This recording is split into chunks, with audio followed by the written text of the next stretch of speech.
l'Assemblée nationale, suite du débat sur l'avortement, la discussion générale s'est poursuivie ce matin. Cet après-midi, examen du projet article par article. Au RTF, le gouvernement prend des dispositions pour faire assurer le service minimum prévu par la loi en cas de grève. La hausse des prix en France a été de 1,2% au mois d'octobre. En un an, cette hausse aura été de 15%.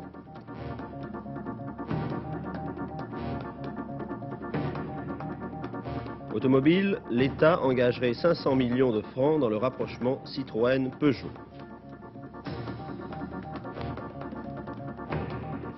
Mesdames, Mesdemoiselles, Messieurs, bonjour. Ce journal télévisé est diffusé dans le cadre du service minimum prévu par la loi en cas de grève à l'ORTF. Il a été préparé par le personnel d'encadrement de 24 heures sur la une, des journalistes non grévistes et des journalistes requis pour ce service minimum.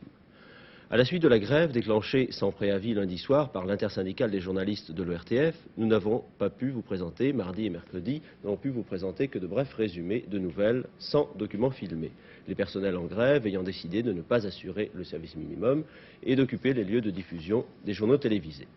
Rappelons que l'intersyndicale des journalistes de l'ORTF a déclenché ce mouvement de grève pour protester contre le fait que 261 journalistes statutaires ne sont pas actuellement affectés dans les nouvelles sociétés, considérant que ces journalistes étaient virtuellement licenciés. L'intersyndicale des personnels, CGT, CFDT, FSU, s'est associé hier à ce mouvement de grève des journalistes et l'a reconduit pour aujourd'hui. Hier, à l'Assemblée nationale, à l'occasion de la séance consacrée aux questions d'actualité, après que M. Rossi eut répondu à une question posée par M. Rigoux, député communiste de la Haute-Vienne, le Premier ministre, M. Chirac, a évoqué la situation à l'ORTF en réponse à une question de M. Andrieux, député socialiste. Vous avez dit que le sort des 261 journalistes pouvait être réglé par la commission de reclassement. Pouvez-vous vous engager quant au reclassement effectif dans les autres services? Nous avons en effet toutes les raisons de croire et de craindre que le non-reclassement d'aujourd'hui soit en réalité l'annonce d'un licenciement avant le 1er janvier. C'est d'ailleurs pour cela que le personnel a usé de son droit de grève. Je suis sûr que tout rentrera dans l'ordre si vous prenez maintenant l'engagement que ces 261 journalistes ne seront pas licenciés. Le problème évoqué aujourd'hui concerne les journalistes statutaires parce qu'il est d'actualité. Mais nos inquiétudes sont les mêmes pour les pigistes et pour l'ensemble des personnels de l'Office, dont plusieurs centaines sont menacés également de licenciement. Ce matin, mon collègue Georges Fillou a demandé à la délégation parlementaire à l'ORTF de se saisir des problèmes concernant le personnel de l'Office pour examiner les conditions d'application de la loi dans les opérations de reclassement. La délégation a décidé d'accorder la priorité à cette question et d'entendre dans les meilleurs délais toutes les parties intéressées. Pouvez-vous vous engager à faire en sorte qu'il soit tenu compte de cet avis, de ces décisions concernant le personnel? Car vous savez, l'avis ne peut en aucune façon être suivi si vous ne le désirez pas. Monsieur le Premier ministre. Monsieur le Président, M. Rigoux tout à l'heure, M. Andrieux maintenant, viennent de nous faire part de leurs préoccupations en ce qui concerne le sort des 261 journalistes dont il est question dans leur question. Je ne prenais naturellement aucun engagement. Il faut tout de même être clair dans cette affaire.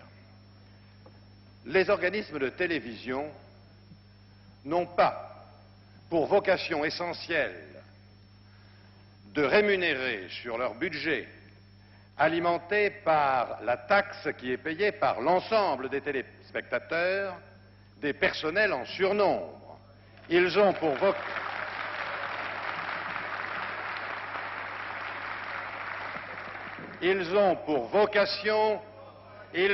vocation de donner la meilleure information possible et la plus impartiale possible à l'ensemble des Françaises et des Français.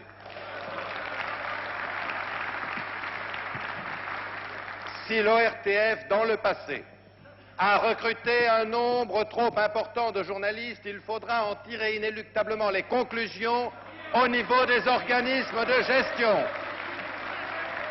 Et par conséquent, ce travail sera fait normalement dans l'intérêt même de l'ensemble des téléspectateurs.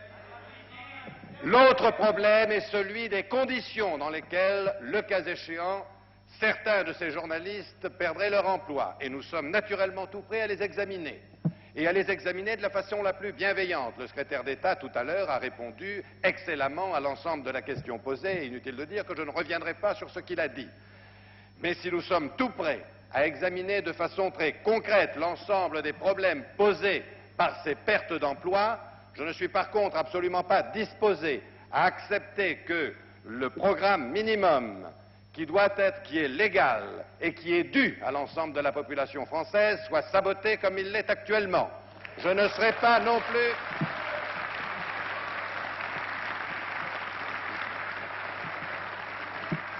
Je ne suis pas non plus disposé à accepter qu'un certain nombre de gens, au mépris de la loi, envahissent les locaux de l'ORTF, et c'est la raison pour laquelle, Monsieur Rigout, c'est moi-même qui ai donné instruction hier au ministre d'État, ministre de l'Intérieur, de faire évacuer l'ensemble de ces personnels, et j'ai redonné ces instructions aujourd'hui.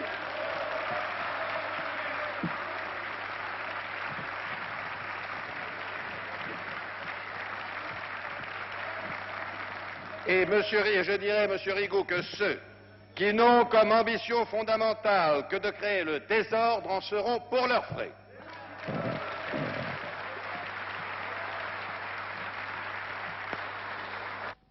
Après cette intervention du Premier ministre, l'intersyndicale des journalistes a publié un communiqué protestant contre ces propos et réaffirmant qu'elle entendait défendre, je cite, la liberté d'expression et le droit à l'information, et dénoncer les licenciements qui sont en fait, et je cite à nouveau, les conséquences d'une épuration syndicale et politique. Fin de citation.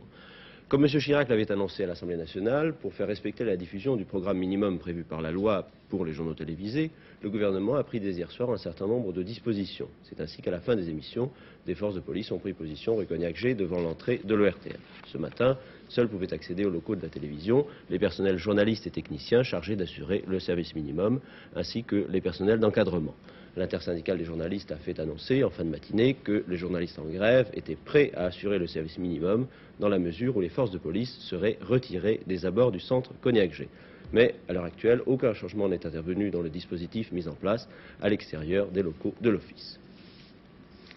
Le Conseil des ministres, tenu hier au Palais de l'Élysée, a mis au point le projet de loi complétant l'accord sur la garantie de 12 mois de salaire accordé aux travailleurs licenciés pour raisons économiques. Le texte s'appliquera aux entreprises de plus de 10 personnes et pour le licenciement d'au moins 10 personnes.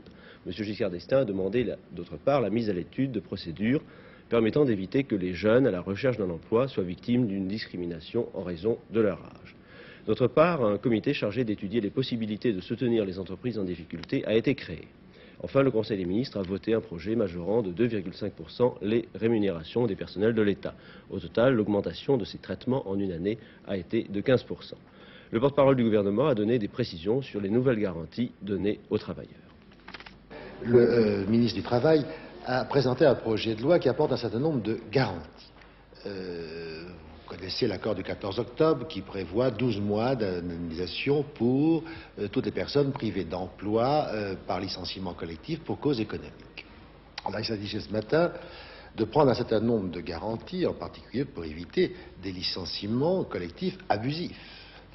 Et par conséquent, on a décidé ce matin, d'une part, une information du personnel.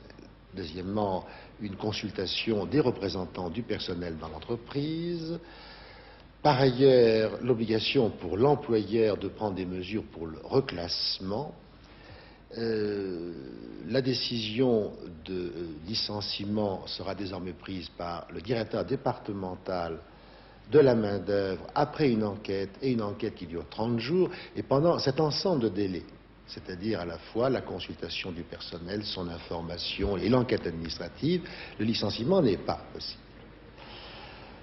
Et alors enfin, obligation pour les chefs d'entreprise de faire des prévisions d'emploi d'année en année, justement, pour vérifier à ce que le maximum d'emplois possible soit réalisé en France. Ça, c'est un premier sujet, et qui a amené d'ailleurs le président de la République à faire une observation en ce qui concerne alors le problème des jeunes. On constate que très souvent, les employeurs ont tendance, entre un tout jeune qui sort à peine de l'école et puis un adulte, à préférer le second. Alors, ça pourrait aboutir à des conséquences catastrophiques pour les jeunes. Par conséquent, il a demandé ce matin au ministre du Travail de préparer des procédures particulières pour l'emploi des jeunes et qui soient suffisamment, justement, incitatives pour les employeurs. C'est un texte qui viendra donc d'ici quelque temps à l'Assemblée, mais qui répondra à un problème auquel il faut faire très attention. Mais, Monsieur le Ministre, cette garantie de salaire va-t-elle s'appliquer, par exemple, au personnel de l'ORTF non reclassé dans les nouvelles sociétés? Vous parlez de l'accord du 14 octobre, c'est-à-dire des 12 mois, évidemment. Il s'applique au personnel de l'ORTF non réparé dans les nouvelles sociétés, et ces 12 mois viennent en complément des indemnités déjà prévues par la loi du 7 août. Je prends un exemple, si vous voulez. La loi prévoit que quelqu'un non réparti qui aurait 5 ans d'ancienneté a droit à 12 mois, ce qui fera 12 plus 12. La question de l'emploi était également au centre des travaux du comité confédéral national de la CGT qui s'est tenu hier après-midi. Une conférence de presse a été tenue ce matin à ce sujet par M. Segui, le secrétaire général de la CGT. Nous avions envoyé une équipe de reportage sur les lieux, mais le bureau confédéral de la CGT avait décidé d'interdire l'accès de cette conférence de presse aux journalistes de l'ORTF. N'ayant aucune information sur cette conférence, nous en parlerons donc ultérieurement. Les prix ont augmenté de 1,2% au mois d'octobre. C'est le coût des services qui a le plus monté, 1,6%, suivi de celui des produits manufacturés, 1,3%, et des produits alimentaires, 0,6%. Au total, en un an, le coût de la vie a augmenté en France de 15%. Les espoirs du gouvernement, qui comptait qu'à l'automne la hausse se ralentirait, ne se réalisent donc pas. Certains experts pensent cependant, comme l'a fait le président de la République avant-hier dans son message, que la hausse ne se poursuivra pas. Le prix de certains produits pourrait même baisser au mois de décembre. Au cours de cette allocution télévisée d'avant-hier, le président de la République avait également parlé de la réorganisation des entreprises, qu'il s'agisse de celles produisant des véhicules de tourisme ou des poids lourds, pour reprendre ses propres termes. On s'interroge maintenant sur le montant de l'aide de l'État au rapprochement entre Citroën et Peugeot. On parle de sommes de l'ordre de 500 millions de francs. En ce qui concerne un éventuel rapprochement entre Berliet et Saviem, il est beaucoup trop tôt pour dire si ce mariage aura lieu. Le gouvernement mettra en œuvre des moyens sans précédent pour aider la réorganisation des entreprises automobiles. Cette affirmation de M. Valéry Giscard d'Estaing, mardi soir, au cours de son intervention radio-télévisée, sera sans doute rapidement suivie des faits. L'État va donc faciliter la restructuration de l'industrie automobile et son adaptation aux nouvelles données du marché et de la situation économique générale. Premier projet, le rapprochement entre Citroën et Peugeot, pour lequel les discussions se poursuivent. Un problème essentiel, comment éponger la dette de Citroën, qui atteindra vraisemblablement 800 millions de francs à la fin de l'année. Selon certaines informations, l'État pourrait fournir 500 millions, soit plus de la moitié du déficit. Cette dot apportée dans la corbeille du mariage Citroën-Peugeot permettra peut-être de lever les dernières difficultés. Second projet de réorganisation dans le secteur du poids lourd, cette fois le rapprochement entre Berliet, filiale de Citroën et donc de Michelin, et la Saviem, filiale de Renault. Un accord entre la Saviem, plus de 31 000 camions par an, et Berliet, près de 16 500, pourrait redonner du lustre à une industrie du poids lourd qui, malgré d'excellents résultats à l'exportation, doit faire face à une crise préoccupante. Ces deux projets séduisants pourraient faciliter l'adaptation de l'industrie automobile française aux nouvelles conditions. Mais une inconnue demeure, l'attitude de M. François Michelin, responsable de Citroën et de Berliet. François Michelin s'était montré jusque-là très réticent à l'égard de ce projet. Les nouvelles circonstances l'inciteront peut-être à assouplir sa position. À l'Assemblée nationale, ce matin, les députés ont poursuivi l'examen du projet de loi sur l'interruption de la grossesse, avant de se prononcer sur une motion de renvoi de M. Drôme, député réformateur. Un vote pourrait intervenir la nuit prochaine. Hier, 3 interventions ont été particulièrement remarquées. Celle de M. Michel Debré, l'ancien Premier ministre, celle du Dr Pons, député UDR du Lot, et celle de Jean-Pierre Cotte, du Parti socialiste. En un mot commençant, nous pouvons faire de bonnes lois, nous pouvons constituer un bon service social et les donner en modèle. Passer de la répression aveugle à l'absence totale de contraintes, c'est aller d'un excès à l'autre, d'une erreur grave à une autre erreur grave. c'est marquer une sorte d'abdication du législateur devant la difficulté. Ce que je propose, affirmer le principe du respect de la vie humaine. Ensuite, accueillir, soutenir, protéger, promouvoir la maternité, qui sera le plus souvent une maternité volontaire, mais qui doit être une maternité féconde. Enfin, déterminer les procédures raisonnables, mais exceptionnelles, selon lesquelles, face à des détresses dramatiques, l'interruption de grossesse peut seulement être autorisée. Voilà qui eût été du bon travail législatif, car c'eût été du bon travail social, à la fois national et humain.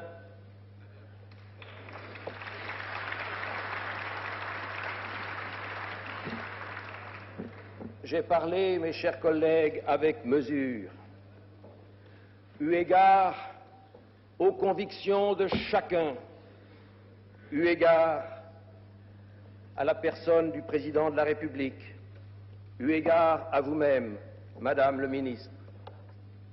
Mais je ne suis pas le seul sur les rangs de cette Assemblée à regretter une grande occasion totalement manquée. Madame, votre courage et votre détermination font l'admiration de vos amis comme de vos adversaires. Le fait qu'une femme soit venue ici porter l'espoir de ces centaines de milliers de femmes qui se soumettent chaque année à la mutilation, soit venue faire cesser ce drame de ces centaines de femmes qui, en France, meurent chaque année du fait des avortements clandestins, est en soi quelque chose d'important. Que vous, madame, soyez venue ici témoigner et que vous ayez mis votre volonté au service de cela, je crois, est un gage de réussite de votre entreprise. Dans cette assemblée d'hommes, et tout à l'heure, en écoutant M. Michel Debré, en regardant ceux qui l'applaudissaient, je cherchais les applaudissements féminins, je n'en trouvais pas. L'Ordre national des médecins n'est pas la représentation exclusive de sommités médicales. L'Ordre national des médecins est une chapelle avec un clergé, mais qui n'a plus de fidèles.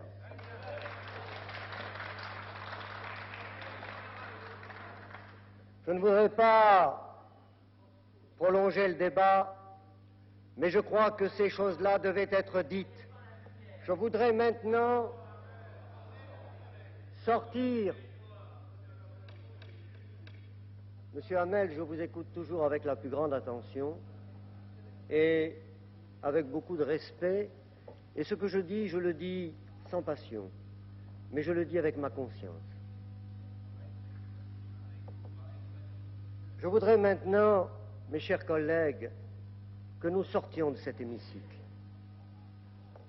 Le 13 décembre 1973, M. Jean Tétinger, garde des Sceaux de l'époque, nous disait « Il y a 1000 avortements clandestins tous les jours, et sur ces 1000 avortements, il y a une femme qui meurt. » Depuis que M. le garde des Sceaux a prononcé ces paroles, ici même, 349 jours se sont écoulés. Il y a eu 349 000 avortements clandestins et 349 femmes sont mortes. Oh, je sais que le malheur arrive toujours aux autres. Je sais que l'accident de la route, ça n'est jamais pour soi-même ou pour sa propre famille. Mais songez un instant à ces 349 femmes, à leurs familles. Imaginez quelles seraient vos réactions s'il s'agissait de quelqu'un qui vous touche de près. Parleriez-vous avec autant de conviction de l'origine exacte de la naissance de la vie?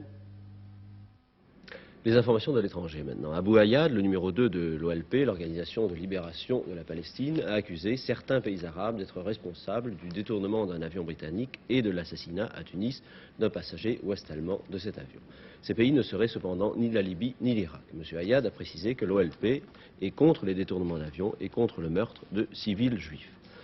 Le président de l'Assemblée générale de l'ONU, M. Bouteflika, et le secrétaire général, M. Waldheim, ont adressé hier soir un appel à la clémence au gouvernement éthiopien. Les délégations africaines à l'ONU ont en effet manifesté leur émotion après l'exécution de plus de 60 personnes sans jugement à Addis Abeba et ont demandé que les autres détenus encore en vie, et notamment l'empereur Haïlé Sélassié, soient épargnés. Le secrétaire général de l'ONU a d'autre part confirmé que la Syrie a accepté de prolonger pour une nouvelle période de 6 mois le stationnement des troupes de l'ONU dans le Golan.